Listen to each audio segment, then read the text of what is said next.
following program is an exclusive Disruption Networks production.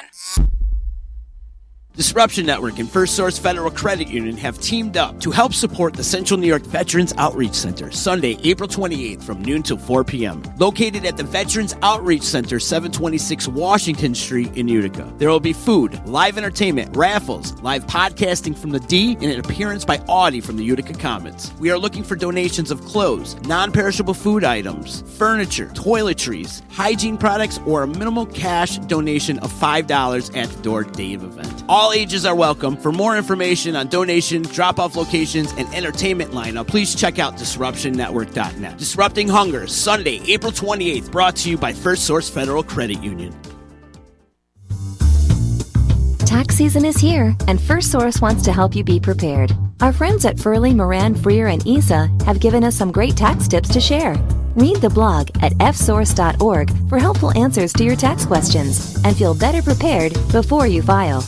First Source members can also receive a discount on TurboTax software. Be ready for tax season with help from your friends. File smarter, live smarter with First Source. Membership requirements apply. Federally insured by NCUA.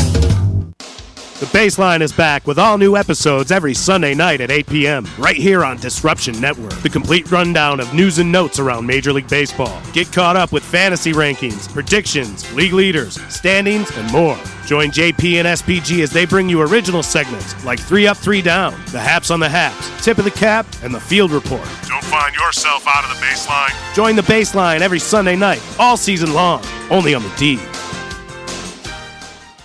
Hey, it's Cassidy, and you're listening to Disruption Network.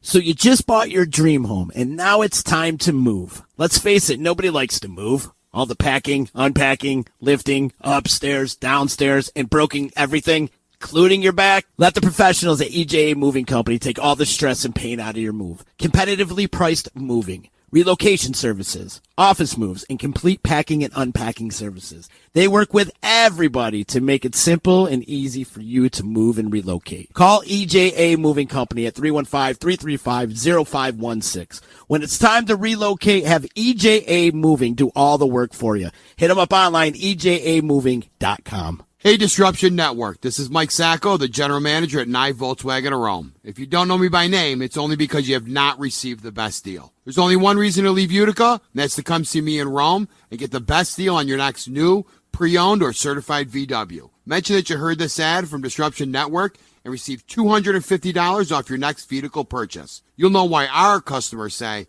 I love my Nye VW. Come see us at 5865 Rome Taberg Road in Rome, or visit us online at nyvwofrome.com. The Property Sisters of the Mohawk Valley was born when 3 top producing agents with over 25 years of combined experience selling real estate joined forces to take real estate to the next level. We practice with honesty, integrity, and the knowledge to help make the buying and selling process easy and stress-free for all of our clients. We pledge to always make our clients our top priority from start to finish, and even after the house is closed. We will always be a valued resource for information and assistance for our buyers and sellers. Our customers over the years have become not only past clients, but great friends. As we join hands together as the Property Sisters of the Mohawk Valley, we look forward to serving our clients and our community and making a positive difference. You can reach us at 315-601-9630 for all of your real estate needs. The Disruption Network is making moves. For upcoming events, news, interviews, and new daily programming, keep in the loop with us at DisruptionNetwork.net. Like, follow, and subscribe to all our social media. And check out all our podcasts on iTunes, Google Play, Stitcher, and Spotify. Get up on the D, DisruptionNetwork.net.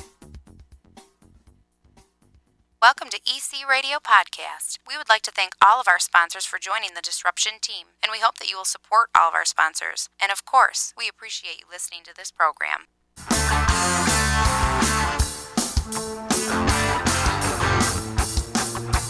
EC Radio, Disruption Networks. EC Radio, Disruption Networks. Oh yeah, baby, we're firing it up today. It's Tuesday.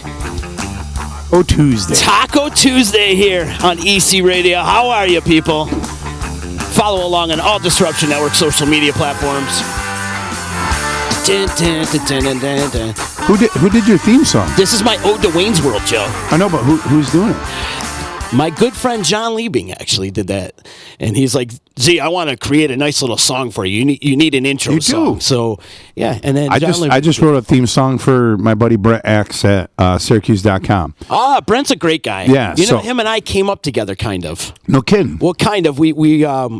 We interned for the same guy, if you will. Okay. Like Brad Davies is our mentor. Yeah. So yeah, no doubt. Yeah, he started. Well, he's been doing the Syracuse sports podcast for them forever, and then he started doing. He wanted to do something that's really Syracuse based and broad based. Get out of the sports in general. Came to me. He's like, I got a budget. Can you write me a theme song? And I'm like, yeah. Someone just went haywire over here, but that's the story of my life. I do got to mention, before we get into anything, my brother Joe Altier in the house with us today. But I got to give love and respect out to my sponsors, the Utica Coffee, the roasting company. Man, today I'm drinking blueberry coffee. Can you smell it? I can. It's been brewing for a couple hours now, so it's not, the aroma is not really in there anymore. It's very good. This is delicious coffee. So wakethehellup.com. You can check them out online. I know. I saw them. That's the greatest .com ever. Right? And it's easy to remember, too. Yeah. Also, big love to Nye Volkswagen in Rome. Mention the D, mention Disruption Network, and they're going to give you $250 off any vehicle purchase. Hit them up, NyeVDubofRome.com. And big love to my friends over at EJA Moving Service. When you're ready to move and relocate, hit up Eddie and his crew at 315-335-0516. Have Eddie break his back instead of you breaking your back. Amen. Joe Altier in the house. You know, I got to tell you, man, out of all the shows that have been announced lately, the one show that I'm completely excited for is the reunion of Brand New Sin that's coming up on May the 4th. It's so close. What is that, like 10 days? 10 days. Something like that? Yeah. 11? I don't know. I feel like it's going to be blurry for the next few days. I feel like you got a lot going on in your life right now. And first of all, thank you so much for taking time on your busy day to come hang out. But I needed this drive. Did you? Yeah. Put on some music? Yeah, I just needed to get the hell away for a bit, because if I'm home, I would have done all this stuff. But, you know, there's not much more to do other than, at this point, I think there's actually a lot more to do. Who am I fooling? But a lot of work has been done, and I need to start, you know, like Stacey Waterman told me, she's like, you need to start getting your head into the headspace up for the show. Instead of I got to get my mind off the business side of the show and get ready for the show. The performance. And there's still some things I got to tighten up for the show myself. You know, everybody in the band's probably got a few things they got to tighten up. Me, I got a few things I got to tighten up, you know. You've lost a ton of weight, bro. You look great. Is it helping you singing? Oh, yeah. Yeah? Dude, it's crazy. You able to hit the high notes that you weren't able to hit before? I'm doing stuff that I couldn't do vocally back then. I'm able to sustain notes. Dude, it's so much easier to sing. Yeah. And I'm walking out of practice. Like last week, there's been a few practices done, like 10 a.m. practice. We rehearsed. We've been running the set. So it's like a 2.5 hour set plus all the bullshit we're doing in between. You know, we're there for 3 hours, and I would leave, and then I did a 3-hour gig and then another 3-hour gig. You know, so I was singing all day, but I'm like, okay, I'm in shape. I'm ready for the show. Mm-hmm. You know, like everybody in the band, I'm like, none of us have done a 2.5 hour set. I mean, I do it, but it's behind a piano. Yeah. Not a, like, you know, intense, like, in your face rock show. So I'm like, you know, I'm training. So, like, I'm training so hard that, like, everyone else is training for competitions at my gym or some kind of thing they're doing. Mm-hmm. I'm training for a rock show.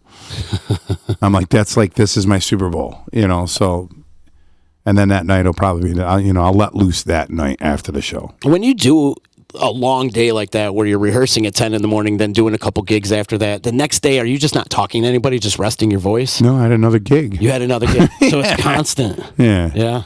I mean, I rest when I sleep. Yeah. Do you drink a lot of honey? Do you eat honey, if you will? No, nothing like that. Water. Do you have any kind of regimen to get yourself prepared? Water. I tell any singer, water is your main thing. Mm-hmm. You can drink all that other stuff. I only drink it when I need it. But like the next week, I'll probably start drinking. I got this Chinese stuff. I don't know if it's Chinese or Korean, or it's in Chinese writing. Ninji Pi Pakwa.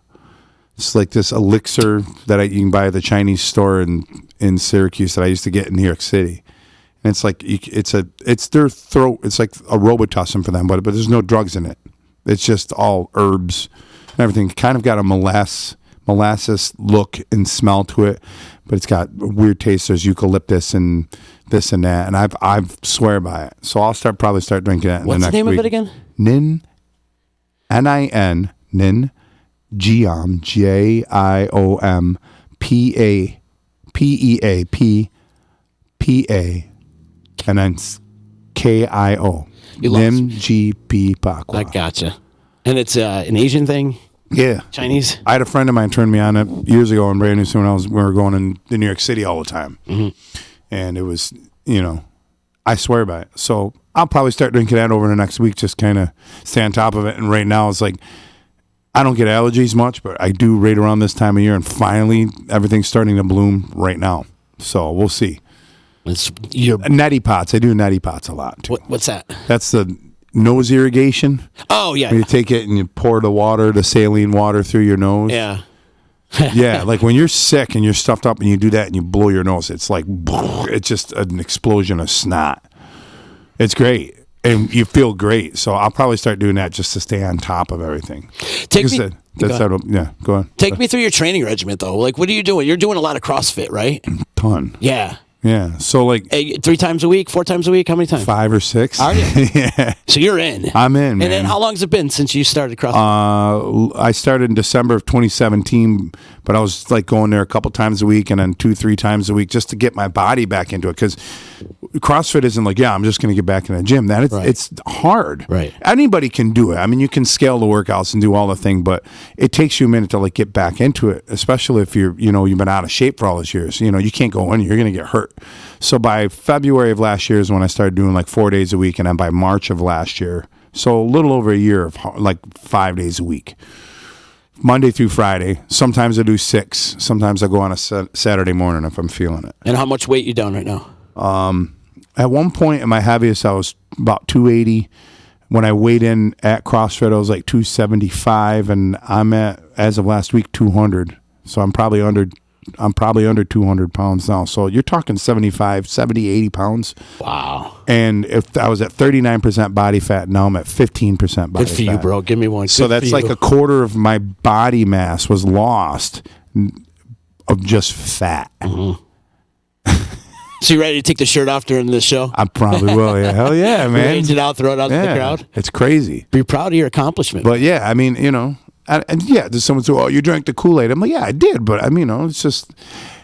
Do I have 2 hours to spend at the gym every day? No, I got a lot of things to do. But honestly, that's where I blow off all my steam, my anxiety. It gets me to. That's the only time. That's my time, and that forces me to do other stuff. It's just a positive thing on so many levels. So, what is someone saying? Stacy's saying you're lying. Neti pot is pour it in your butt, comes out the nose. You lied to me. Yeah, that's true. That's how it goes, huh? Yeah.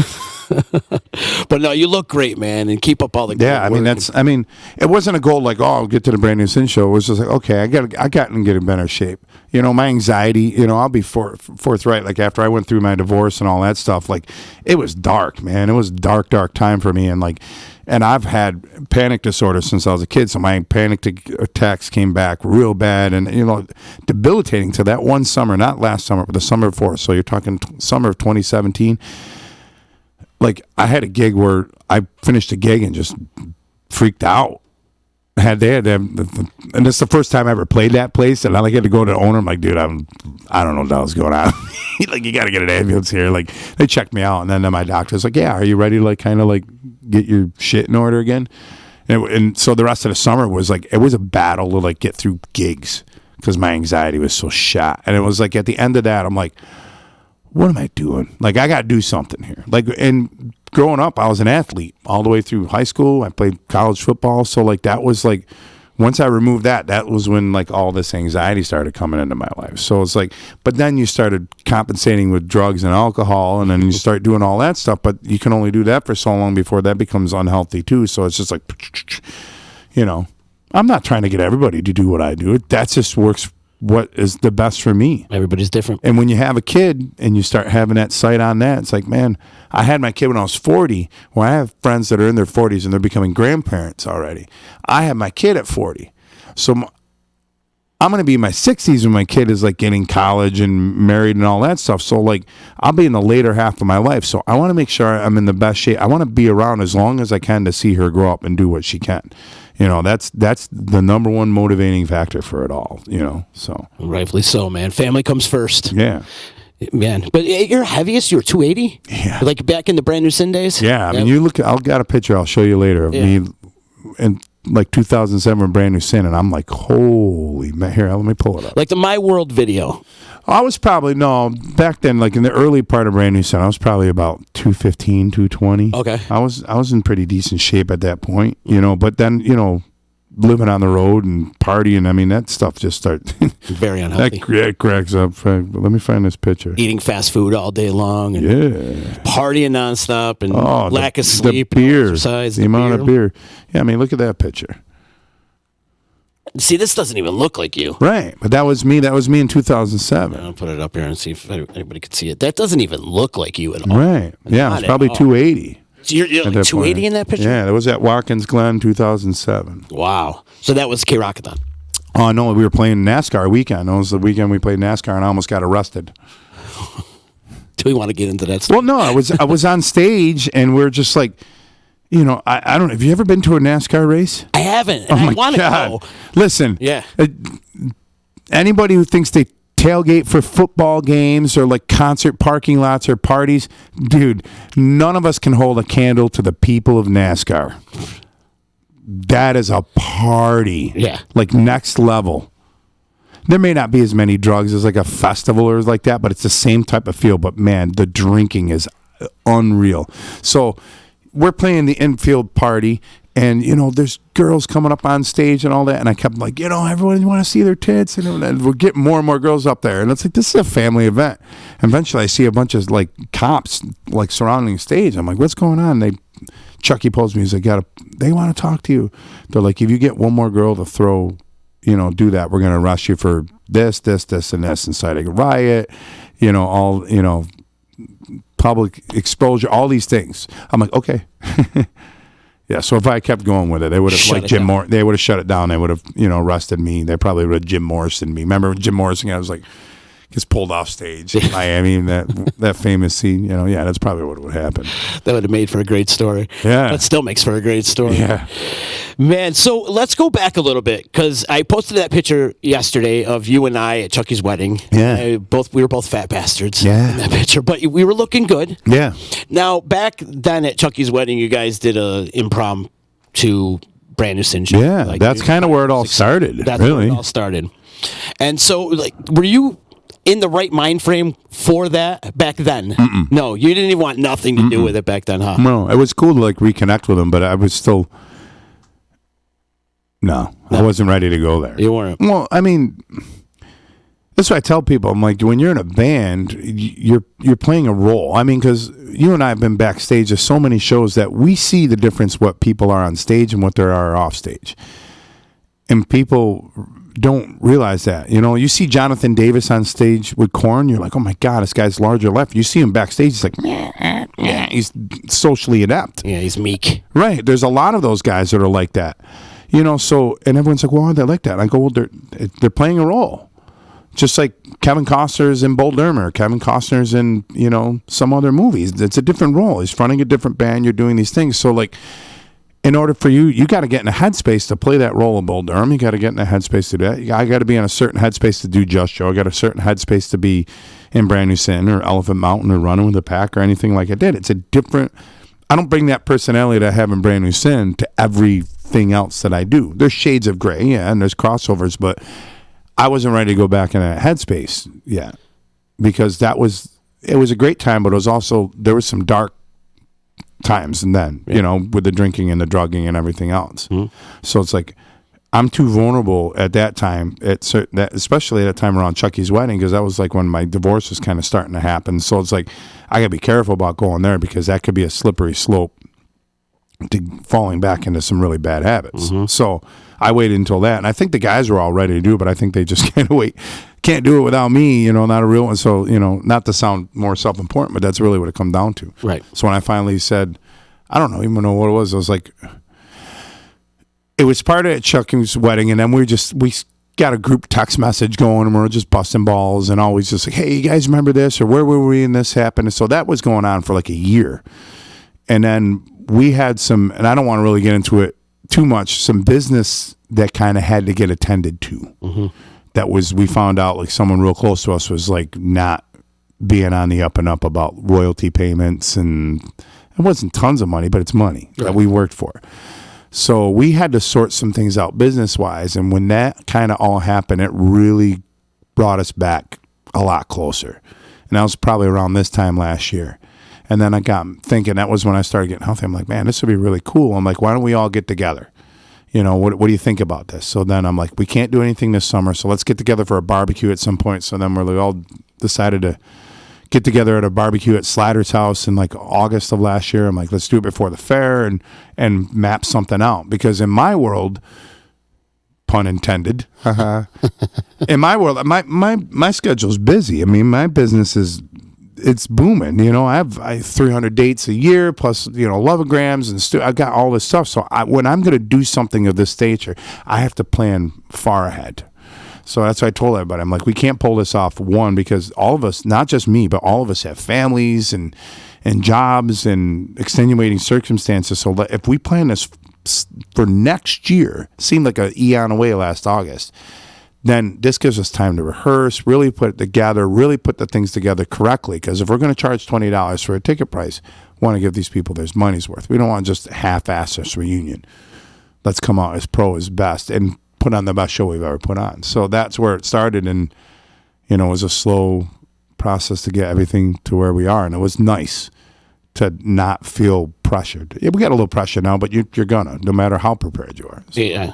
The pressure you feel probably from the public, actually. Oh, God, people. But like, I notice your videos. I watch your videos all the time. And like when you'll go live from your car or whatever, and just people are harping on you. Like, guys, relax. It's not my fault you didn't buy tickets in time. Right, or buy tickets in time, or no, we're not going on tour. Like, yeah. Right. I have no interest in financially ruining myself again in the middle of my 40s. No. Because I don't think you realize, like, we never made money back then. What makes you think we're going to go out on the road and make money now? We don't have a record. We don't have a record label. We don't have anything because 4 people want to see us in Pittsburgh. Yeah. I would love to play for those 4 people in Pittsburgh, but financially, it's the dumbest idea ever. Yeah. So, no, there's not going to be those things. It's not to say that, there's not going to be other stuff, because at the show, I think we'll be able to divulge some more information about some other stuff we got going on. We're not going to be a full-time band. Let me put it that way. Okay. But we're not going to be inactive. We're going to land somewhere in between. Do it smart. Yeah, we're going to do it smart. We're going to, and I don't know if there's going to be, everyone's like, well, do a new record or do this and do that. And I'm like, dude, I understand. But honestly, to the fans, I love that you're fans, but this is our band and we're going to make our own decisions, regardless of what you think. It's a weird line, because I'm a fan as well. And I want bands to do certain things, but the bands they don't owe us shit. Like when everyone's like, oh, Pantera should reunite, when Vinny was still alive, and just get Zach. They don't have to do that. Ruins the dynamic. They don't have to do anything. Right. They create your art, and you choose whether you want to take part in the art or not. You're not a shareholder in the company. You're not in the band, so fuck you. Yeah.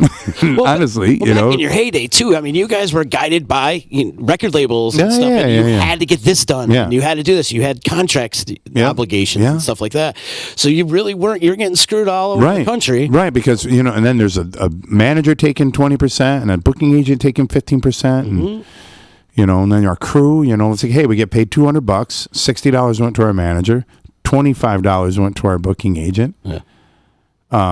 Everybody had to eat that day, so everyone got a $20 per diem. So there's another $140. Okay, now we're already in the black. We haven't even put gas in the tank. I'm just gonna say you need gas. Okay, so that's the thing. And then the other thing is, like, we announced the show. Then everyone's like, you want to do a second show? I'm like, dude, it's taking everything to do one show. Plus, if we added a show, we did it on Friday. So then the people on Saturday be like, what the hell? We thought this was going to be the night. Now we're going to get the leftovers of the Friday night show. And I'm like, no, man, I don't want to put us through 2 nights. I told the guys, I'm like, here we go. I go, either we just do this once and we grab all the money and that's it, or we do this smartly and we can make money all the time. Every year, doing something a little bit here, a little bit there, merchandising, maybe an EP, And everyone's like, yeah, let's do this for long haul. And so then we give people this, and then we give them a VIP show. It's like every time I'm turning, we're giving you guys people, and some of these people, like, it's not enough for them.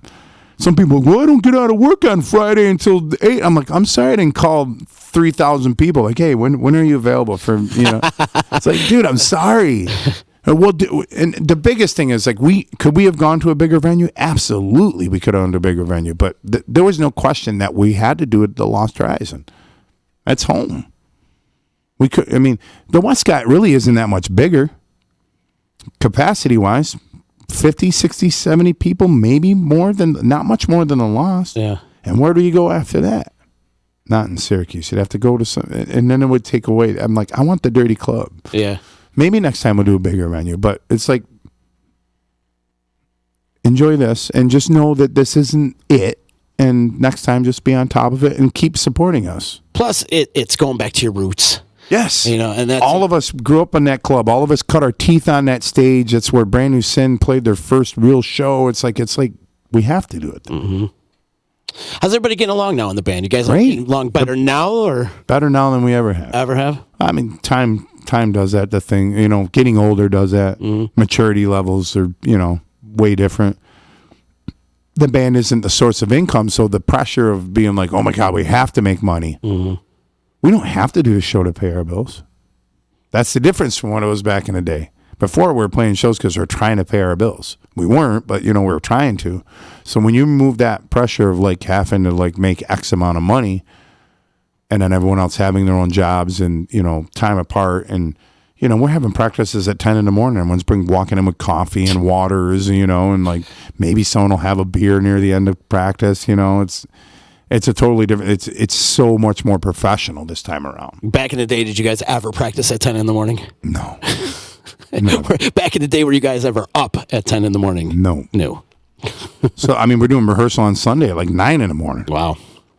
It's all right. Get it done with, and just, you find yourself, it takes a little, shake the cobwebs out, but most of us are used to getting up early in the morning, getting on with the day, so we're up. It's not, It's been a few times on Saturdays where some people have rolled. There was one time Kenny rolled in and, like, totally whiffed practice. I'm sorry, I'm calling you out, Kenny, but he came in and he was a disaster.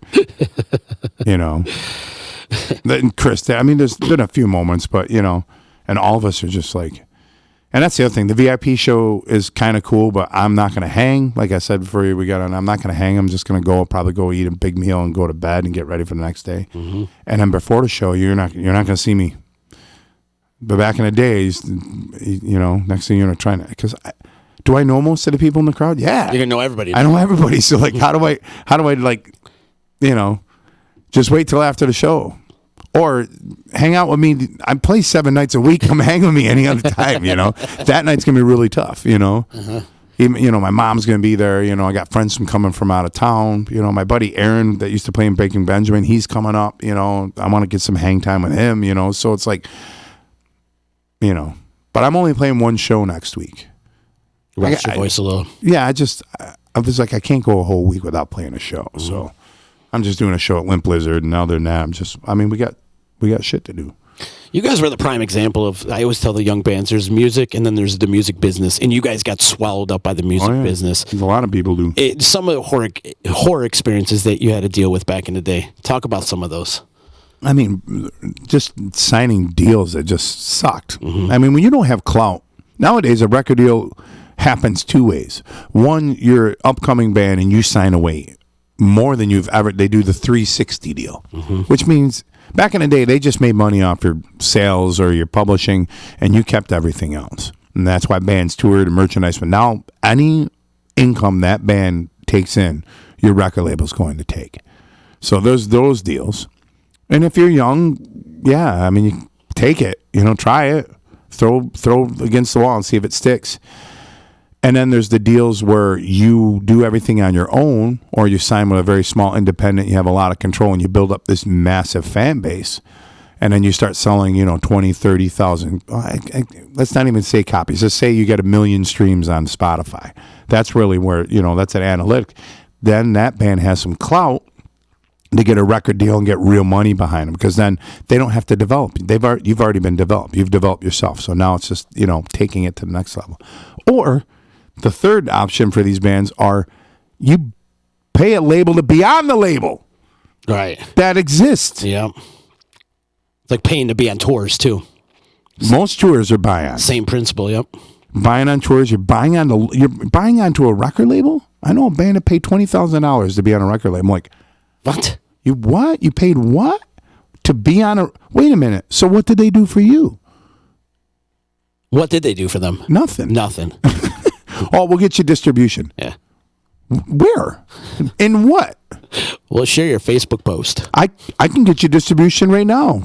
We put it up on SoundCloud and Bandcamp, and someone can buy it 5 minutes as soon as it's done downloading. So anywhere in the world. So what's distribution? There's no record stores. Well, there is, but they're not selling new music. It's not a Best Buy thing and all this stuff. So those are and we signed deals, but there wasn't much money. And say this, we signed a deal that's worth like $100,000. That includes video, recording of the record, video shoots, marketing, all that stuff. So they we're going to spend $100,000 on you. That's you now. Or owe us $100,000. We'll give you $25,000 to buy a van. We'll give you $25,000 as an advance. So now you're $150,000 in the hole, which is small change compared to something. That was roughly our deals back then. Mm-hmm. So then, what your basic record deal is that they sell the records for $10. Record label makes $10 per CD or whatever, or download. They keep 9 of it. That 9 is theirs. That you don't see any of that. So then you have to recoup that $150,000 off of that $1 that's left.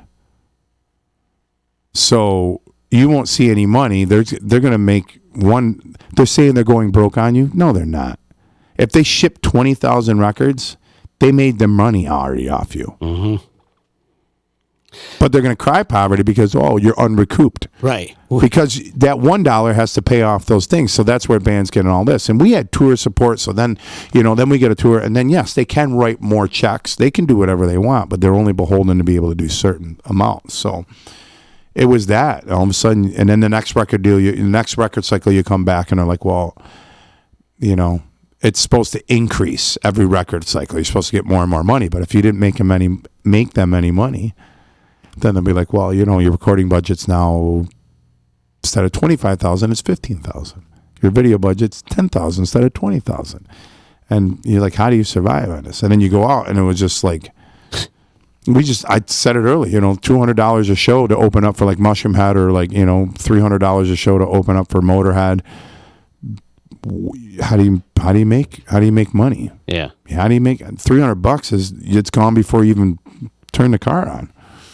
So those are the things that it's tough. And then you hope to sell merchandise, but then you got a price match with the headliner, and they're going to be like, $40 a T-shirt for a Motorhead T-shirt or a Brand New Sin T-shirt. Yeah, I'm buying the Motorhead T-shirt. Yeah.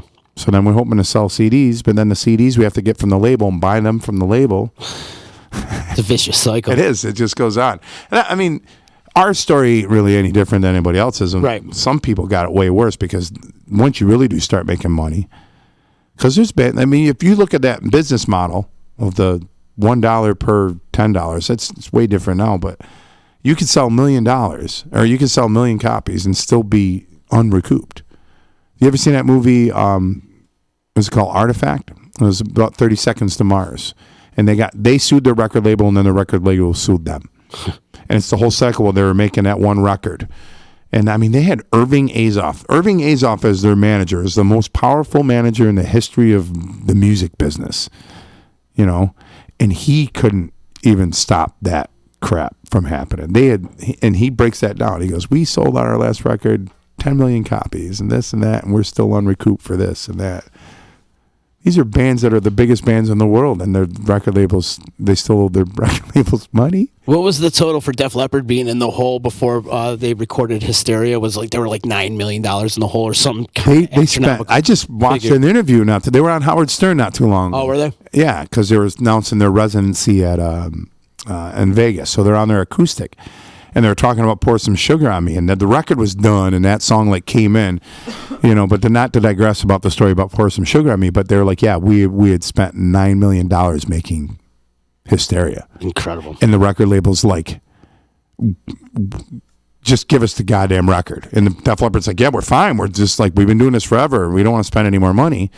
But then Joe Elliott like came up with Pour Some Sugar on Me, and Mutt Lange's like, no, I need 2 more weeks because this is going to be the song. And it was, not that there wasn't every song on that album was a hit, but that one was the one. So it's like, but yeah, $9 million. $9 million they spent on that record. Like, how do you don't recoup from that? Yeah. I mean, they do because they sold like 30 million copies, but even if you sold 1 million. They didn't know that going into it. They didn't know that. No. The guy was rehabbing his arm. He was missing his arm for 4 hours. They were still in the hole from Pyromania. Right. And Pyromania was the second biggest selling record in 1983.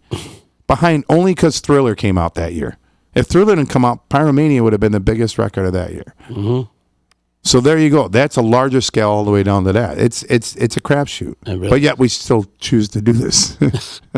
If you were to launch Brand New Sin today, what would be your plan of action? Kind of what we're doing now. Yeah? Yeah. I mean, we have more control over it. Like, when we sat down as a band this time around, I'm like, all right, here's the deal. Everybody in the band kind of needs a role, And I got more of the, the leadership business side of things because this is what I do for a living. I'm on this side. I'm in the business more than those guys. So I'm like, listen, I don't care about the music. You guys come up with the set list. I won't say anything. You just tell me what songs to sing. I'll interject if you want me to. But, Chris is like more or less like the musical director. I was like more the point guy, being able to take care of the business side of things. That's a good role for Chris. Yeah. So, I mean, back in the day, all of us wanted to be the band manager. All of us wanted to be the musical director. All of us wanted to be the main principal songwriter. You try to be democratic as hell, but it doesn't work. It wouldn't work like if you're working at Pizza Hut or McDonald's, you can't have that. It's too many chiefs, and everyone has to have a role. Mm-hmm. And that's what I tell younger bands. Like, everybody needs a role. Somebody should be your social media guy. Somebody should be your liaison for the business side of things. Mm-hmm. Someone should be the accountant for the band. Someone should do that. You take on these roles, and then when you have a band meeting or rehearsal, then I sit down and I'm like, okay, this is what we're doing business-wise this week. Everyone cool with that? Yeah, everyone's cool with that. All right, and then I run and do my business side of things, and they entrust me to that, but I don't do anything behind their back or anything like that, and everything's transparent. Like, at the end of the show, our ticket money and all that stuff won't come in for like a week, because that's how our brown paper bag tickets does their thing. You do the event, they send you the money a week later. I'm like, well, sit down. We'll have all the merchandise. You're doing music. We'll have our merchandise money. We'll have the breakdown of what was paid out, what was taken in, and then there'll be an accounting sheet, and everyone can look at it, and then everyone will get their money.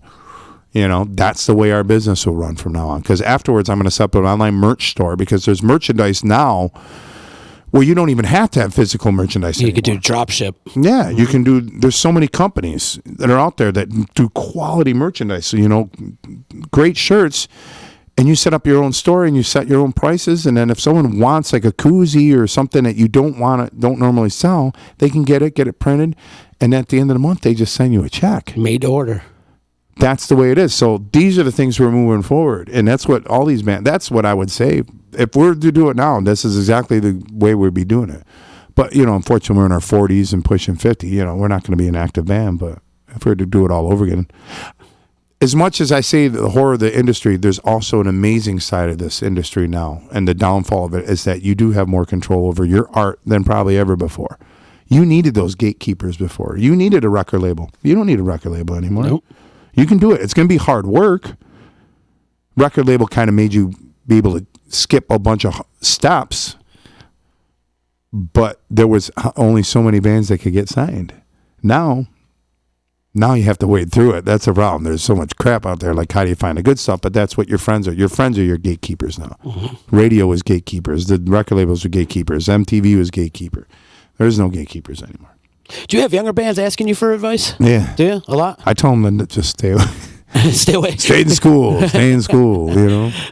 Back in the day, it was like, grow your hair long, join a band. Right. It's like, kid, go get an education. Yeah, learn a trade. Not just an education. Go learn a trade. Don't even go to college because that's going to be worse than being in a band. You're just going to go in as much debt going to college as you are going to be in a band. No doubt. So go learn a trade and figure it out. You know, or just go get a job. But I tell everybody, if they do, I'm like, all right, like just know that you're going to, you know, it's going to be a struggle, and all of your relationships are going to be strained, whether they're romantic or friendship or family. All of things are going to get strained. You're gonna die for your art. So if you're willing to kind of do that, it'll pay off. We've seen friends of ours, you know, pay off for them. Mm-hmm. We've seen people from this area, or people that I met when I was out on the road and slugged their way from opening for us to being, you know, huge bands. You know, you can be done. You just got to do it on your own. And eventually you can get to that point where, you know, you need a record label to do certain things, you know? Mm-hmm. Absolutely. I like how you give everybody a job. It's important for everybody to take on a role in the band. It is. You know, and then that's the only way it's going to move along better. Mm-hmm. You know, instead of one person take care of it. Right. And then Slider's like, you know, what about a brand new sin Instagram? I'm like, that's you. I can barely handle all the social medias that I have now, right. You know, so... and it has to be someone from the band. So everyone has that little thing, and Rafferty has this little thing, and everybody has their, you know, some people's roles are maybe what people consider more important than others, but it's just the way it is. Some of them are just worker bees. It's okay. Some people are worker bees. That's okay. Put your bass on. Chuck's a worker bee. Yeah. You know, he'll interject when he can and, you know, help where he can, but, you know. Are we digging up Jack Scahill? Is Crack coming to the scene? Is he going to be there behind the board? He asked if he could, and we tell him no quickly. No, we consider it like, okay, what are we going to bring in a sound guy? But we're going to use Brett. You know, Brett's the house sound guy at the Lost, and he's amazing. Yeah. He built that system, and he's an amazing sound guy, and he's worked with us in Elephant Mountain. He's worked with so many different sound. I'm like, this dude knows what he's doing. We bring someone else who's not used to the system or anything like that. It's going to go up with the system, and we're going to pay him. Because we almost consider bringing our guy that we used to use with Black Label, and when we were out with Black Label and a few other tours. And he's always out with either All That Remains, and he's also the front of house guy for Machine Gun Kelly. So he's kind of a big-time sound guy now. So I talked to him, but then when, you know, I'm like, all right, what are you going to cost? And he's like, well, my day rate. I'm like, okay, I need you for like 4 days, and your day rate is like, you know, you're going to get paid as much as the band is. So, and it was no offense to him. That's what he does. Mm-hmm. But I was like, we're just going to use the house guy. You know, we have enough people. This is what we do, you know, so. Absolutely. I'm super excited, man. When you guys made that announcement, and for tickets to sell out, what they sell in a day? Like 36 hours. 36 hours. The VIP tickets went in 2 minutes. 2 minutes. 2 minutes. And how many tickets were there? 50. I mean, there's only 50 tickets, but 50 tickets. Like, I've played shows that are sold out, like opening for like a large band, you know, like, but I've never sold out a show. Nobody in my band could say, yeah, I played a sold out show. None of them could say that. Well, maybe the club got to capacity that night, but none of us could be, sold it out months in advance. But the thing is so many people bought tickets months in advance, they didn't realize what's going on. So if you're out there, there's people kind of like, I got this going on. There's been some tickets going up here and there over the past few days. Are they on StubHub or something? No, I haven't looked. There's nothing on StubHub, but there was a few people posting here and there. But dude, if it gets on StubHub, if anyone out there, dude, just sell them at face value. Don't try to. If you try to profit from us, I'm gonna slap you in the dick. Like, come on. We're not that big of a band, but like, you know. What have you noticed from you guys being on the road back in the day to like nowadays with touring acts? Like, but. And I'll get to my point is like locally, I feel the camaraderie amongst the local musicians, and I feel like it's a very tight knit community. Yeah, here in Utica for sure. Syracuse as well. I've been in and out of the Syracuse. I wish Syracuse was a little tighter. I mean, we have camaraderie, but it's not what it used to be. It's not as competitive as it used to be back in the day when you guys first started. Though it was cutthroat. Yeah, and don't you see more of a camaraderie nowadays than you did when you first? I see more camaraderie with the guys that came from that era. The younger generation, maybe because I'm not plugged into it as much, but I really don't see it. Yeah, we don't have any venues in Syracuse. Yeah, same here. There's no. I mean, there's Funk and Waffles, but that's a niche. That's niche. That's where your jam and your roots and your Americana and stuff like that. And there's a lot of touring acts coming through there. So it's a local venue, but it's, that's home to like Root Shock and Spring Street. And they're all great bands. And they're all awesome amazing bands. But when it comes to like rock and metal, we do not have a venue. The Lost Horizons there, but something under 600 plus capacity. Nothing. The Inside Out Tavern, which is the size of this room. Yeah. I love the Inside Out. And Matt Cooper and everyone's back. Cooper's an old musician from town. So, I mean, he's trying, but there's just... So, amongst those younger bands, like, I feel bad for them. And that's probably why there isn't that camaraderie, because where do they go? I mean, I remember back in the day, and you can say this the same about Utica, on a Friday night, we'd be like, all right, me and Chucky are like, all right, we'd start at, like, the Wolf Inn. Somebody be playing up at the Wolf Inn. We're like, all right, let's go. Who's playing at Stylings? We go down to Stylings. We go to Stylings over to the Starlit Ballroom, which is where King of Clubs is now. Be someone playing over there. There might be someone playing at Empire. Then over to Atlantis. Yeah, over to Club Atlantis and up the, playing at 505. And, that was Thursday, Friday, Saturday night. And then Sunday nights there were Stylines. And then you could go to the Dinosaur Barbecue. And it was like so many venues. So there was places for that. So we'd bop around and support everybody, And now it's just like, part of it is that, and this is what I see, you put a 4-band bill together.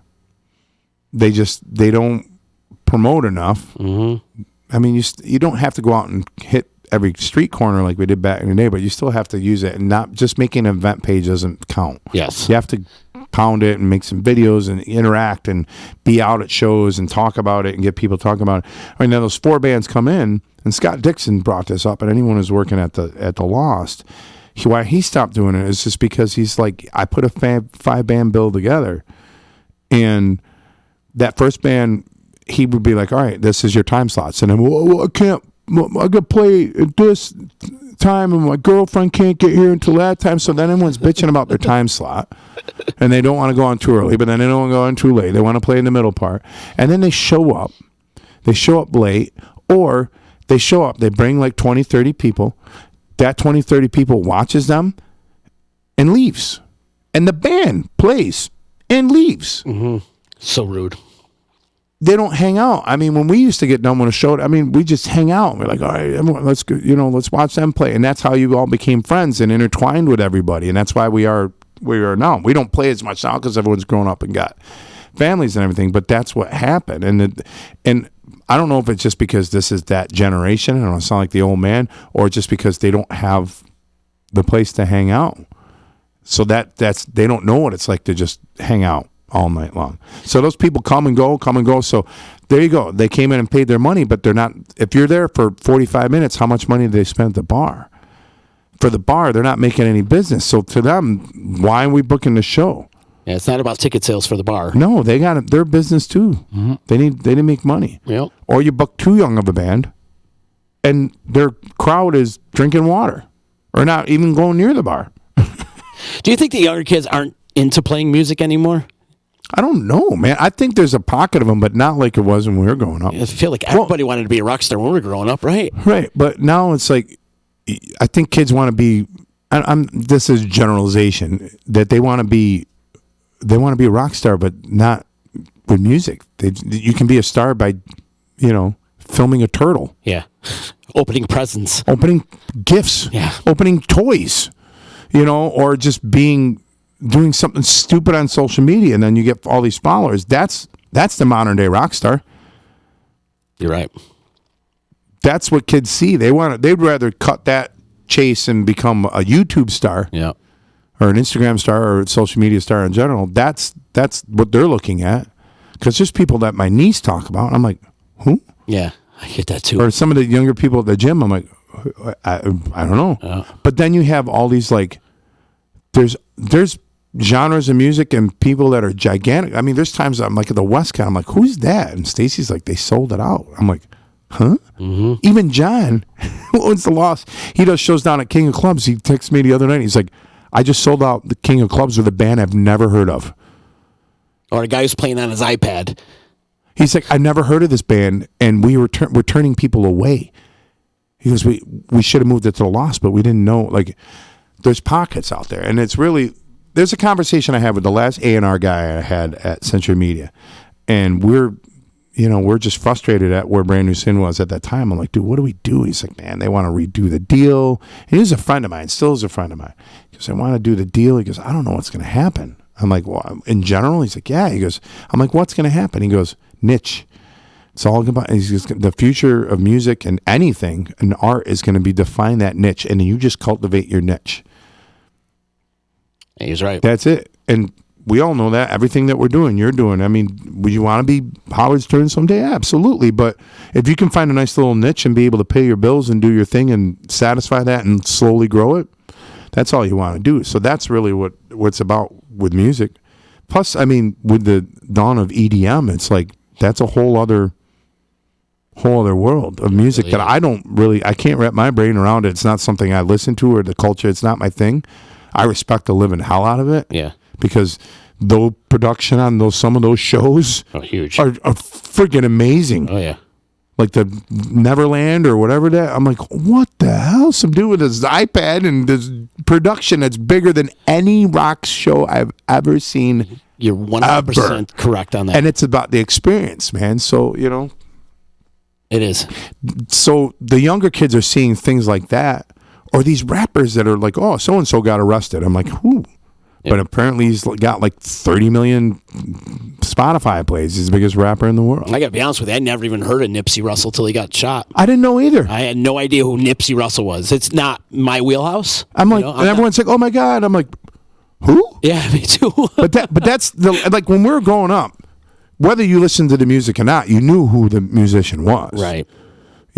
But now there's musicians getting big out there, and we're just, because we live in our own worlds, as connected as we are, we're still like, I don't even know. There's alternate universes everywhere. Right. And people can thrive in them. So that's why I'm like, I'm excited if a band comes up and instead of just learning how to play music, learn how to record it, learn how to market it, do all that stuff yourself. Put the work in. And then eventually you'll be able to hire. Don't hire a manager. Wait until you got that done, and then you can afford a manager.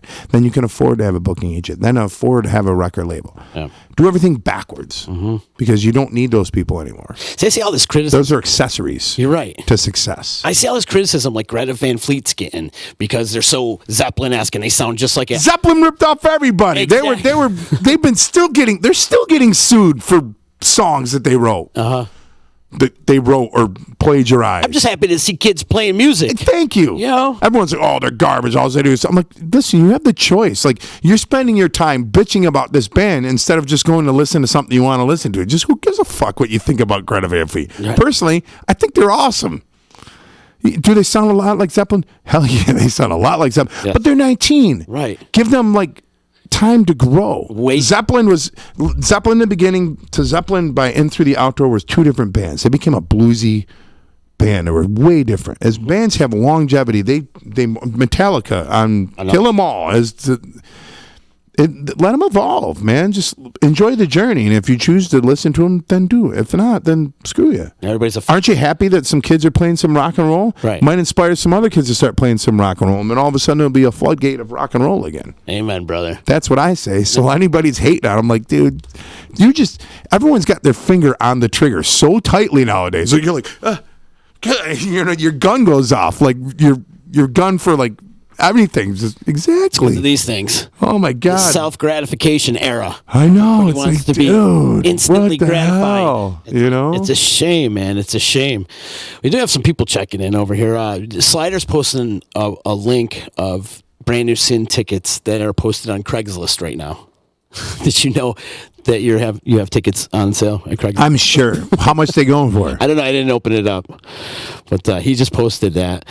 They're telling me it's Nipsey Hussle. Now, what did I call him? Nipsey Russell? Whatever. Does it matter? That goes to show you that I have no idea who he is. Nipsey Russell's the comedian from the 70s. The that's guy. right. Yeah, and he was hilarious, too. He was hilarious. Didn't he run with Bill Cosby? Wasn't he in that little, all the black comics? Yeah. Was he on Soap at one time? Yeah. I think he was on Soap.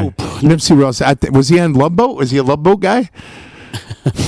No, that was Isaac. Oh, it's Isaac.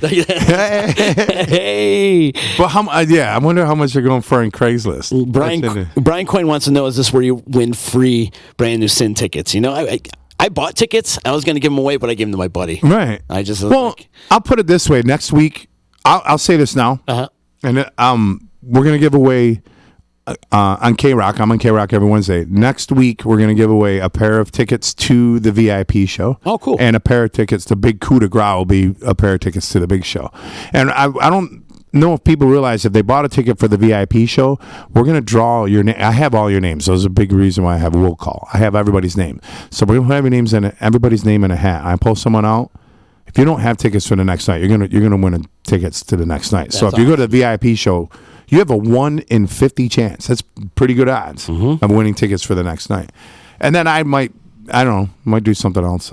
I bought a pair of tickets myself that I'm sitting on. Did you? Yeah, because I didn't know if I was gonna, somebody I knew was gonna need them or not, or I might come up with something. But there's gonna be a couple of chances next week to win tickets to the show. Somebody wants to know if you're live streaming the reunion.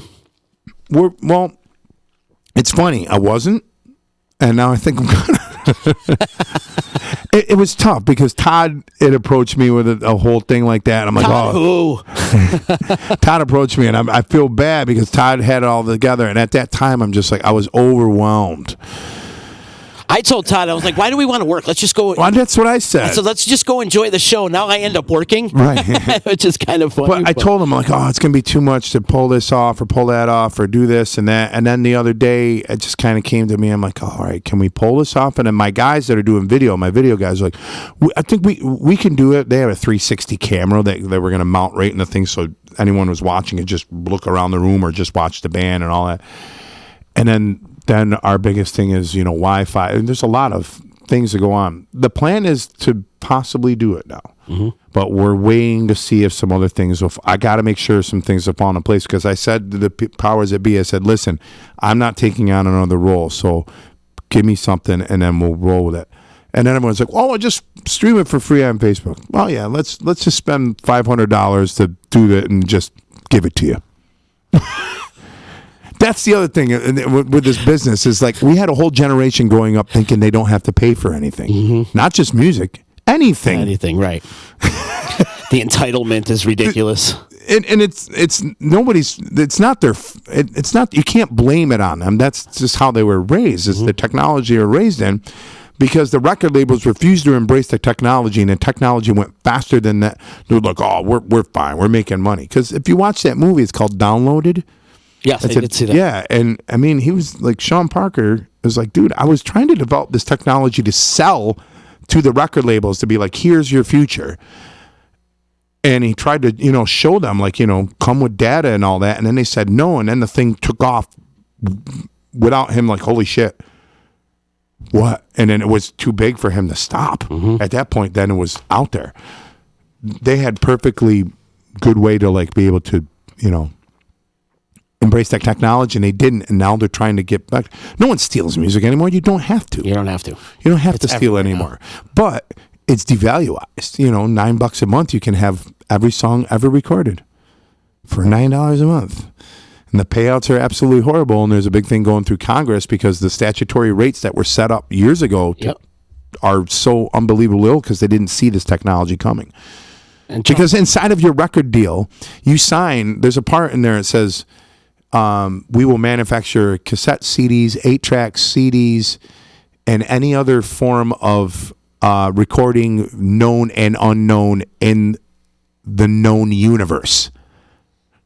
So that means not only you're signing away everything on planet Earth, but if for some reason down the road a record label opens on Jupiter and they're selling it through some form of medium that we can't understand, as long as you're in the Milky Way, they have rights to it. So that was how they did that, and no one understood that there would be a streaming. Streaming is here. If anyone wants to think and fight that, it's we need to get, like, no.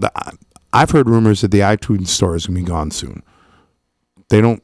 Yeah, there won't be an iTunes. There won't be downloadable.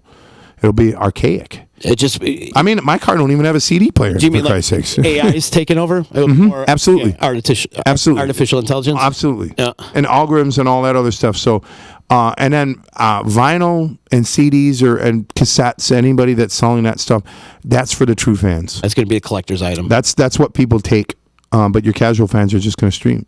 So you have to find a way to monetize in a lot of different ways. Don't look at recording and getting it back through that. You have to find other ways to do it. So you have to get smart with your things. But that's getting back to the whole thing for free. And all these people are like, I'll just stream it for free on Facebook. Or some guy's like, well, I can't watch it. I got to work during it. And can I watch it afterwards? And another guy was like, well, I'll just wait. Somebody will have posted on YouTube the next morning. I go, yeah, because that phone footage from the pit of the Lost Riders is going to be high quality sounding footage.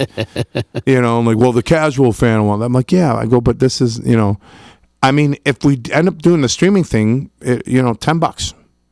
And pay-per-view type of thing? Yeah, pay-per-view. And I think, I don't know how it works. You've done it. Like, you can see afterwards. You can still buy afterwards, or you'll be able to buy it and then still be able to stream it when you can. Mm-hmm. And then eventually, once we get all that done, months down the road, then we'll put up the show. Or maybe we'll put it on a DVD. And then someone will say, well, don't you think you should just record the show?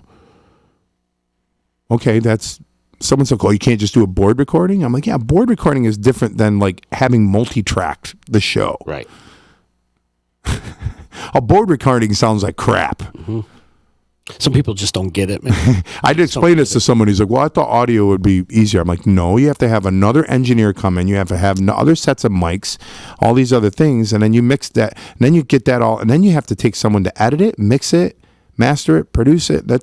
You're making a record. It's a lot of time.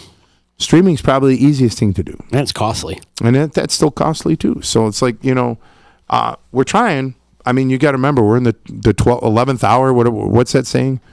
We're in the 11th hour. So, I mean, if something doesn't, seem like it's going to work, then I'm going to absolutely scrap it. I'll call it. And the band will say, yeah, let's screw it. Let's not do it. At the end of the day, we just want to make sure we satisfy the 600 people that are, going to be at the Lost Horizon that night. And you will. And you guys are going to go in for 2.5 hours straight. Yeah. Well, not really straight through, but... No, we have 20-minute intermission-ish, 33 songs. And that includes from every record, even records I wasn't involved in. Oh, really? Yeah, we're playing songs from everything. Really? Obviously it's more concentrated on the first 3 records. You can do some of the Joe Sweet songs? No, seriously. Yeah. Nice. Yeah. That'd be cool. We're doing four songs that were without me and Kenny, when it was just Chuck and Chris and Kevin. Wow. We're doing 4 of those. And then you got to remember there's 2 records where Slider and Mike weren't even involved, and they're playing on it. So, they had to learn a lot of songs.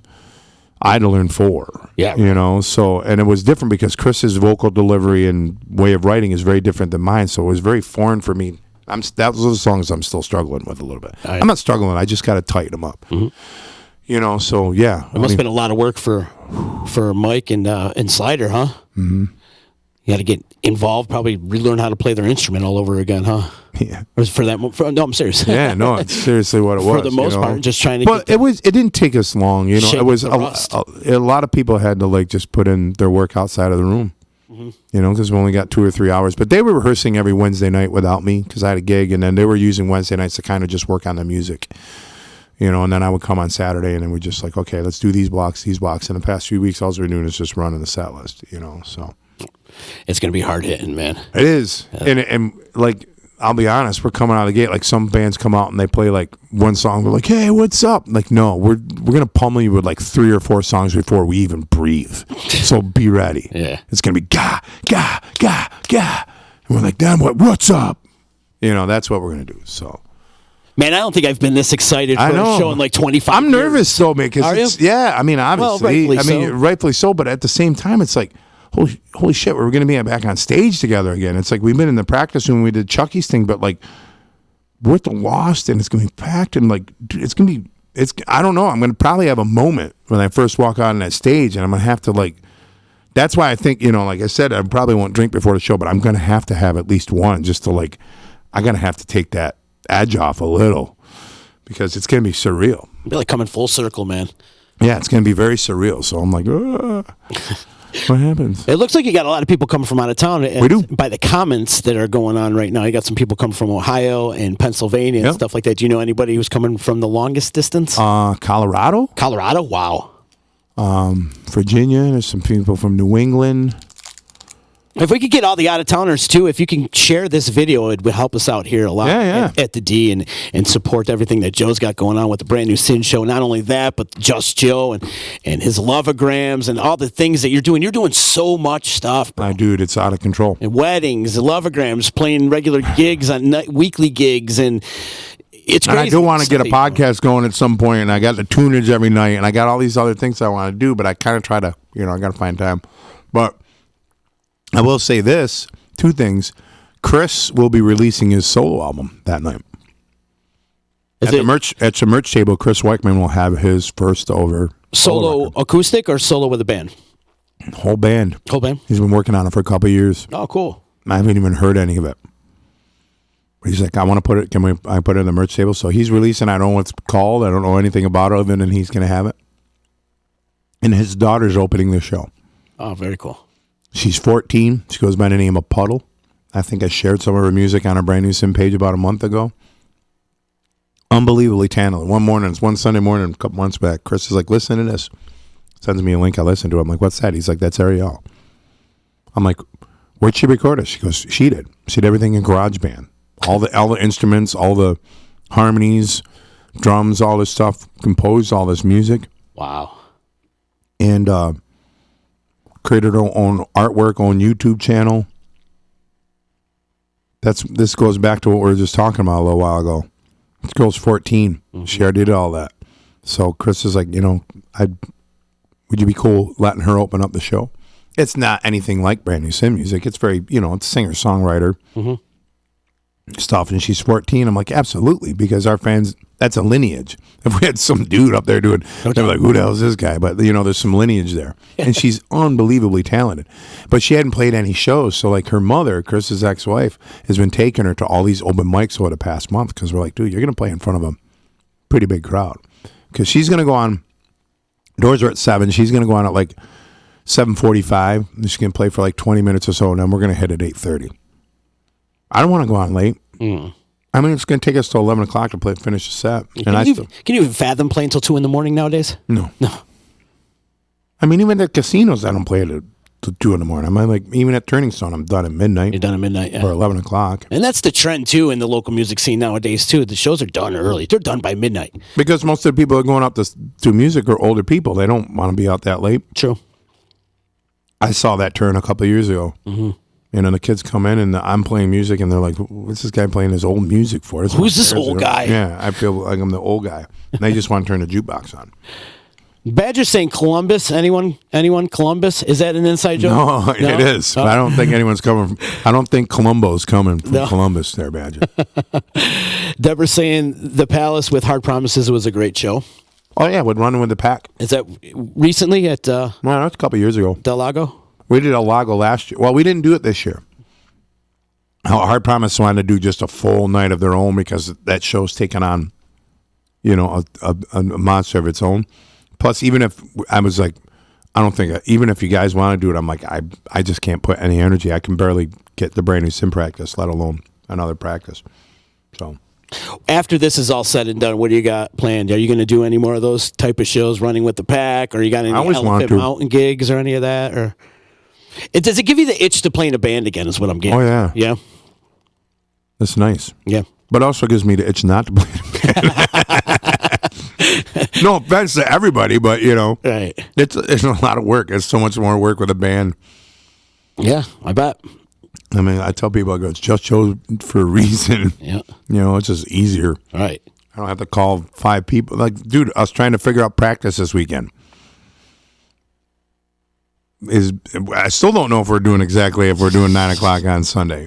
We're still waiting on people to respond. It's a pain. You're in a relationship with all these dudes. So it's like, man, if I got 9 o'clock Just Joe rehearsal, I'm going to be there. Do you do Loveograms even when it's not? Yeah, I got one Friday. You got one Friday? I want to start marketing them more. I got a guy I got a partner in my wedding business and my event business, and he's coming on to do a lot more for me. Because my business has grown so much that I have to relinquish control. Mm-hmm. Which is a great thing to have. It is, but at the same time, I also got to make sure that I create the revenue to still pay the bills that I do, take care of the overhead that I got, be able to pay him. So we're coming up with a lot of things, and thank God he's been, doing a lot up to this point. So he's come on board, and then we're working on maybe having a salesperson to do the tunage and a lot of the other things and help sell the lovograms, and like, because those lovograms I should be doing all the time. Mm-hmm. They're like, you should be doing this all the time, and I do them rarely, mainly around Valentine's Day, but sing telegram. I mean, people buy flowers every day that die within a day or two. Like a lovegram is a different story. So, and then this tunage thing that you got going on, is this something you're doing every day? I am. You're recording a song? I pulled back a little bit for a few reasons. One, because I'm just so busy. Mm-hmm. And second of all, it was getting very hard for me to hustle getting advertisers. That's a whole other job that I don't have time for. Mm-hmm. It took off a lot quicker than I thought it would. But I'm also worried about Facebook. Meaning it's a dying format, or the algorithms, copyright type shit. Mm-hmm. Mm-hmm. What if they've realized I'm monetizing their platform without them getting a cut? Mm-hmm. And they're bastards. Mm-hmm. They're bastards. I mean, have you had run into anything with them? When we first started, if you remember, a couple of years back when we first launched Disruption Network, we were playing music all the time. We had the whole radio format thing going, and we were getting flagged left and right from either YouTube or Facebook. So we just completely cut music right out and just made it long form conversation and said, we'll promote the music, we'll talk about the music, but as far as playing it, you can't because you're going to get flagged. Yeah. And it's kind of a double-edged sword. It is. Well, I mean, I know that YouTube had a thing there for a while, but I don't know how that is with their live stream. But like, if you upload a cover song to YouTube, they have a content ID system that recognizes that it's someone else's song, and they tell you you're not going to get any ad revenue off it or anything like that. But Facebook doesn't really have that yet in place, and it's a big war. Because I had a few videos flagged a few years ago, and I got banned from Facebook for an indefinite amount of time. They wouldn't tell me if it was 7 days, 30 days, or anything. I had to email some guy at Sony and explain my case. And he ended up, this is why we're doing this. We're trying to get Facebook to get a better content ID. Explained it. But at any moment, Facebook, what if Facebook just goes, yeah, well, we don't like what you're doing. Yeah, they'll cut you. They'll even delete your page. Mm-hmm. Trust me, I know. Rain Man had that problem a few years ago. He lost his whole page. Had to start over again. Yep, so did we. Yeah, we had to. Ours got stolen, but that's another story. But you being a licensed artist yourself, right? Who do you register your music with? Like BMI. BMI. You being a licensed musician, right there, registered with BMI. That should give you kind of a cut. No, I mean it does, but I still put up music. Yeah. That I own. Right. And it's flagged because it goes through like CD Baby or TuneCore or something like that. I'm getting flagged for my own music. So. Me too. I'm like, what the hell? I own this. Wait, how do you tell that to them? I used to play It's all computers and bots that are doing their job. All the algorithms. Same thing happened to me. I was playing Street Rock Mafia, and all of a sudden they flag. I'm like, it's my song. I wrote the freaking thing. Right. Right? Unbelievable. So yeah, the tunage thing is great, but we're trying to morph it into something other than just that, because my thing is to get into a podcast. What you're kind of doing, I don't really know what the hell I'm going to do with it, but it's something along that ways. But I want to do what Joe Rogan does. Joe Rogan walks in, interviews, and then leaves. Mm-hmm. Someone else does all that other work, and that's what I'm trying to get to. Yeah, see, I do everything when it comes to this. That's why I like doing it live, so it's less editing. Because if I were to go into the editing process, I'd overthink everything and take this out and take that. Where now it's live, I just trim the ends, put it up on the website, and boom. And that's what Rogan does. Rogan's live when he does his thing, and then you catch it later on. I mean, I'm a huge fan of Joe Rogan. Me too. Because I think his platform is just awesome because he just does whatever he wants. He's the modern day Johnny Carson. He is. Mm-hmm. And he even has a thing called the Rogan Effect. Yep. He just had Jessie Mae Paluzzo on there from Syracuse. Yeah. Yeah, she's a comedian from Syracuse. You ever heard of her? No. Been moving up the comedy world, and she just had the Rogan Effect hacked her. I messaged her on Facebook and friends with her. I'm like, holy crap, you're on Rogan. She's like, I know. We've been friends for years, but the first time I've done this show. And how cool is that? Huge for her. No doubt. Corey Wilson saying it's been awesome being a sponsor of yours, Joe, and you've helped his business greatly. Yeah, he has Bootlegger brand beard company, beard oils and stuff. Beard oils, balms, conditioners, all that stuff. That's the only thing I use anymore. Sent me a bunch of stuff, and he was like on board from day one. I've had some people, but like I said, I'm trying to trying to revamp it. Yeah. You know, because it took off really fast. And then all of a sudden it was getting to a point where I'm shooting 2 videos a day and I'm still trying to do everything else. So I added more work to myself. It's like,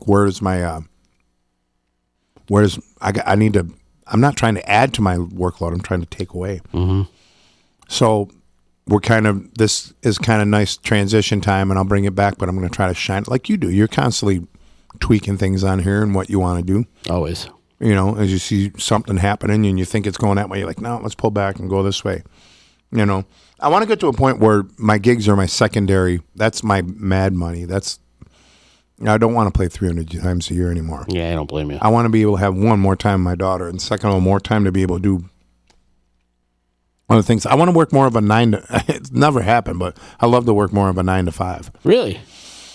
Well, I just like to utilize my days better. You know, there's so much time during the day that I could be making content. Podcasts or tunage videos or all that stuff. I got my studio set up at my house. I'd rather be doing that there and then playing gigs because, they're fun and I can make a little extra money. If you did a podcast, it would be huge. You have a huge circle to fish from. I was thinking about that. I started making lists of like all these people, and it wasn't just local stuff, but like not just musicians. I'm just talking like I got some interest. I've crossed paths with a lot of very interesting people, and I can make phone calls and bring in some. I'm not huge heavy hitters, but my world, yeah, absolutely. So I mean, I want to do it. I want to do it right. And that's why I've been listening. I'm a big fan of Jamie Joss's podcast too, from Hatebreed. He's got a great podcast. He's been doing it.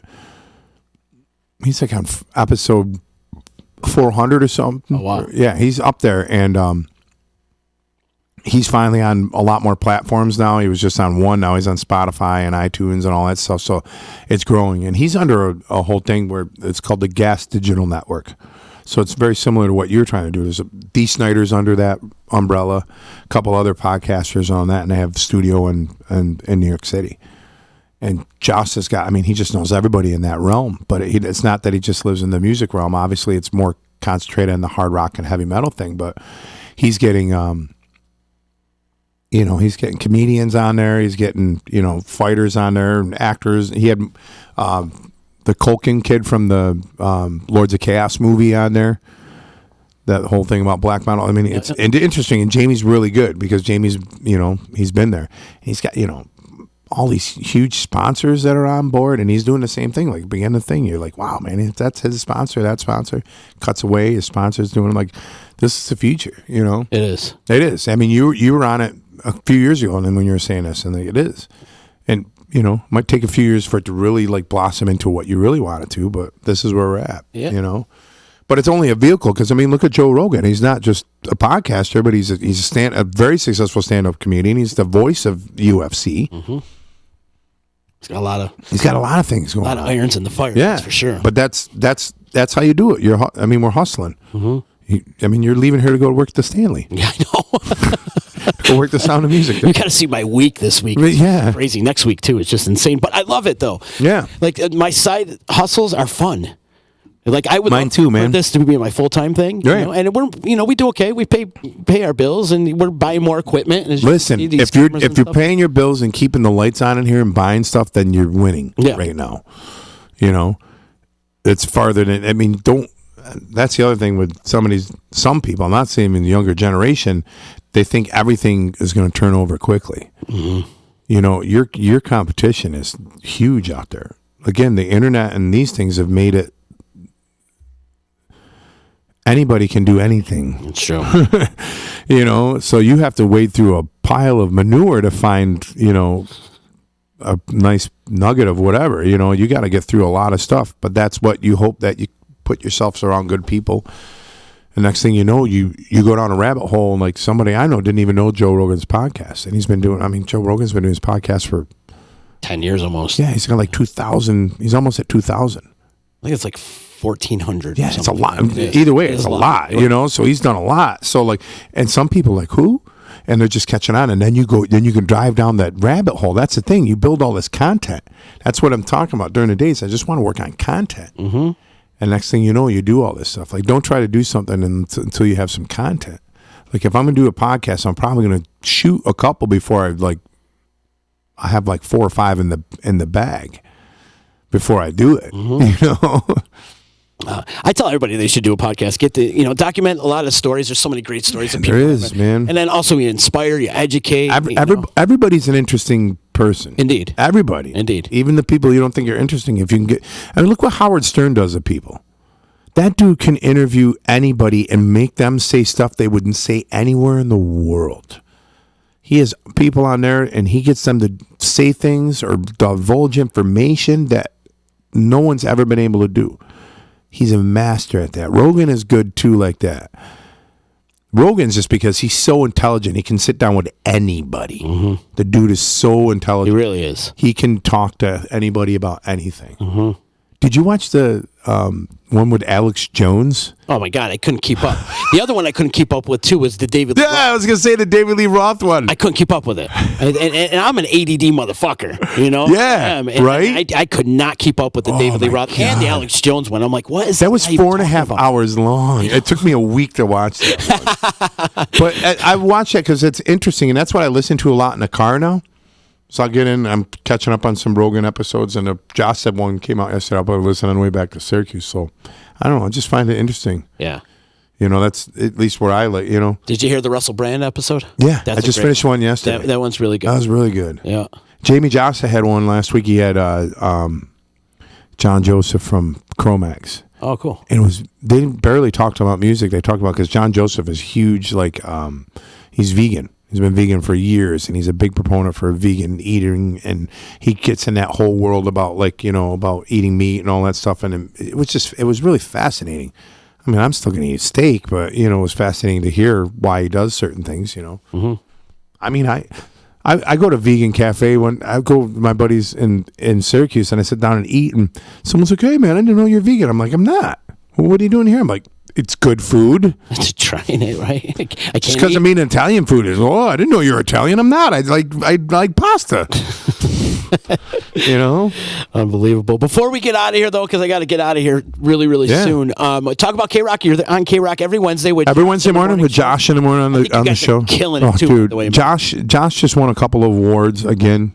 Nobody else in Syracuse won he won 3 awards. Good for him, man. He won Best Morning Show, but it was a New York State broadcaster singing. Best Morning Show, Best Social Media Personality, and Best On-Air or Social Media Show, because he does that thing every Wednesday night, Whiskey Wednesdays. Well-deserved, too. And, dude, that's somebody who put in the 10,000 hours. Mm-hmm. You know, he did every job at radio and just was a side guy, and then now he's got it. And it's taken a while to build this team that he's got around him, and him and Cody are great, and then there's me and there's Rosa. You know, it's kind of a couple cast of characters, just like you have cast of characters. It's a lot of fun, man. Yeah. It's a lot of fun. You started off kind of like as their Paul Schaefer, but now I did. Evolved into, like, now you're a personality. Yeah, and I'm a personality on the show. And it was even talking to me doing it a little more often. But there's times like, hey, can you come in and do this? Or are you coming for this? You know, so, you know, it's fun. You know, I like it there, and I don't have to get wrapped up into the politics of radio. If I'm there, I can dip my toe in and get out of there. You're smart. Because we all know, dude, it's crazy over there. But, you know, I like Galaxy, you know. I mean, you can't say enough about what they do for our community, both Utica and Syracuse. Yep. You know, that's a company that was born inside. What's the diner here? Dave's Diner. Dave's Diner. Yeah, that was where it all started. Right in a little trailer. Yeah, that's where it all started. And now it's this huge empire, and they've got great facilities. And now they're not even like, Galaxy is like, they're more of an event company than they are a radio station. It's like secondary to all their events. Their Taste of Syracuse and Galaxy events are putting on wine and chocolate festivals and bingo festivals around the country. Oh, wow. I didn't know that. Yeah, they just did one in Charleston and sold it out. Charlotte. I mean, you should go in there. That's where the main revenue is coming. The company's evolving. Ed knows that, you know, you can't just put all your baskets in radio. Mm-hmm. Look at Dave Frasina. They just closing the Rebel down. Now Dave he'll land somewhere. But I mean, radio as we know it is, you know, it's a dying format. It's background noise for the most part, and the shows that really people listen to are like, you know, what Josh does in the morning, or, you know, I know people still listen to Rain because he's in that time of day when people are in their car. Right. And plus he's popular. In the plus he's been doing it for 20 years, 25 years. He's been in it for a long time. He's been doing it forever. I call him the Cal Ripken of the radio world around here. Well, there was a small gap where he left for a little bit. Yeah.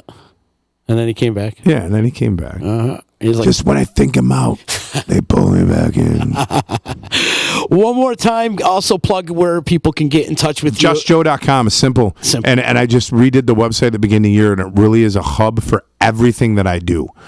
All my loveograms, my weddings, my events. There's going to be more stuff added on there. So if you want to be an advertiser on my tunage or my eventual podcasting, everything's just going to filter right to that thing. Instead of having 5 different pages, everything's filtered in there. And that really, a huge shout out to my partner, Carl Naples. Like, dude, that dude, he's behind the scenes, has been really working pro bono for me for like a year. I mean, this dude has worked for a year for like literally nothing. He's probably paid me. I probably owe. I do. I know I owe him money, but I mean, it's someone like that comes in and believes. I couldn't gotten to where I am with it. You know, it's little people like that. It's like him. It's like Stacey Waterman. You know, there's a host of people like I couldn't be here if it wasn't for them. You know, I mean, they did it, but I mean, you have to give yourself credit for putting in the work. Right. You know, they put you in the place, then you have to. You know, once you got the wagon, you got to run. You know. So, dude, I'm looking forward to next week, man. I'm Joe, stoked you're going to be in town. Are you staying on the couch at Stacy's? No, actually, my girl is going to L.A. next week. Really? She's got a convention out there, and our little dog. So she's not going to be. She's not going to be. No. Oh man, and our little dog. She always misses the cool things, doesn't she? That's Tori for you. Tori always misses. Sorry, girl. Sorry, I feel bad. Don't rub that in. I know. I just feel bad. I know. But our little dog has diabetes. Oh, boy. I have to give her shots every 12 hours, so I have to go back and forth. Oof. And I don't want to bring the dog with me because there's another one, and the other one would be separation anxiety. Oh, yeah. So I got to go back and forth, unfortunately. But it's okay. Like you have kids. Yeah, yeah, you know. But I got that brand new jet out there thanks to my good friends at Nye Volkswagen. Hey! Like Plug. You like that plug, man? Oh, yeah, that's perfect. You too could get yourself in a nice brand new Volkswagen at Nye Volkswagen in Rome. Mention the D, $250 off any vehicle purchase. That's $250. That's like a first month. That's your first month's payment's gone. Gone.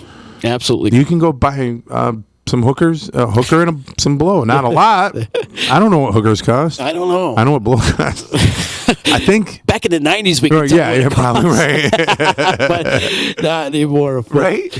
But Joe, thank you so much. No, thanks for having me. I know I want to get down here more often. It's just you know, we got business to talk as well at some point. For sure, too, man. So. For sure. If you ever want to do a podcast, I know. That's right. And the world is my oyster.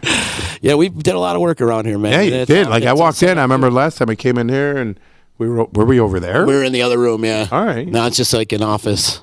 And we built another studio in the back too. There's a whole. Are you going to bring back UCs with Z? Well, no, because that's not my name. I couldn't take that name with me. That was the other people that were there. But yeah, I might bring back Z's company though. I might bring that. That was cool. That was cool. Like to sit down and have beers and just go off the cuff. I mean, this is the thing, but that's a whole other arm. Oh yeah, it's a blue screen that like you can. What's green? Well, I mean, oh, that's right, green screen. Yeah, it's green screen. Yeah, that's a green screen. We can put anything behind that. We have these 2 studios, and then we have another studio in the back, too. It's just a small little gamer type of studio back there. So we're doing a lot of great things here at the D. Yeah. One of the things we're doing, as a matter of fact, on Sunday, we're disrupting hunger with our friends from First Source Federal Credit Union. And we got drop-off boxes out there, and if you're interested in helping us feed our vets and disrupt hunger, you can make a donation to all First Source Federal Credit Union branches. We're looking for clothes. We're looking for non-perishable food items, furniture. Where's it at? I don't. Well, the party is on Sunday the 28th, and it's at the Veterans Outreach Center, which is located at 726 Washington Street in Utica. It's the old YMCA in Utica. So if you want to come out, help us disrupt hunger, please do come on out on this Sunday. Huge. We got music and a whole bunch of things going on. And we will have drop-off boxes out till like Friday this week. So I'm sorry. I didn't even realize that till on the way here I was wearing my Crunch shirt. Oh, it's okay. All right. It's like the Crunch are in the playoffs. Yeah. I know, but the comments didn't make it. Yeah. I want to say the Crunch have beat us 2 years in a row with the Galaxy Cup. It's been 2 years in a row, so we'll get back. Right. I think we lead the season or the series, though. Yeah, I think. No, you do. You guys were getting the best of us for a while. That's one thing we got to do, bro. We have to go to a Crunch Comets game. Yeah, right? That would be a lot of fun. Well, we do it. We got K-Rock's always tied in all that stuff. So yeah, that'll be fun. Well, they broadcast the Crunch games too, right? Mm-hmm. Yeah, and they broadcast the Comets games. Yeah, they do. Yeah, we'll have to do a home and home. You come to Utica, Syracuse. Let's do it. Yeah, I want to get Slider involved on that too. I know he's a a big Crunch fan. He used to have speed. He didn't this year, but the year before he had season tickets. So yeah. Joe, thank you so much. Thank you. Taking time out of Peace your out, busy bro. I don't day, even know what coming and camera hang I'm out with supposed to us. look at. I love you, bro. Thank you Love so you, much. dude. I'm All looking right. forward to all the good stuff that's happening with Brand New Sin. Oh, yeah. I do want to remind everybody they can listen to this podcast and previous podcasts of EC Radio and all the content we have here on the D at DisruptionNetwork.net. You could like us on Facebook and Twitch and Twitter and Periscope and Instagram. Give us a 5-star rating on Apple Podcasts, Google Play, Stitcher, Spotify. You're on Spotify? You're on Spotify. I didn't know that. Pretty much wherever you listen to podcasts, you can find the D in EC Radio. So thank you so much. Get the D in you. And then get the D in you, baby. And also, please do us a favor and click the share button on Facebook and help spread the word of all the good things Joe's got going on in the Brand New Sin Show. And hopefully we'll see some more Brand New Sin shows coming up in the near future. You never know, people. You never know. Thanks again, Joe. We'll see you soon. See you tomorrow. Later. You know what the hell you're listening to? It's EC Radio. We are a generation of lost masculinity, and we got to start getting it back. No matter if you're straight or gay, no matter if you stick it in the front or you stick it in the rear. For the love of our sons, we've got to stick it in there like a man.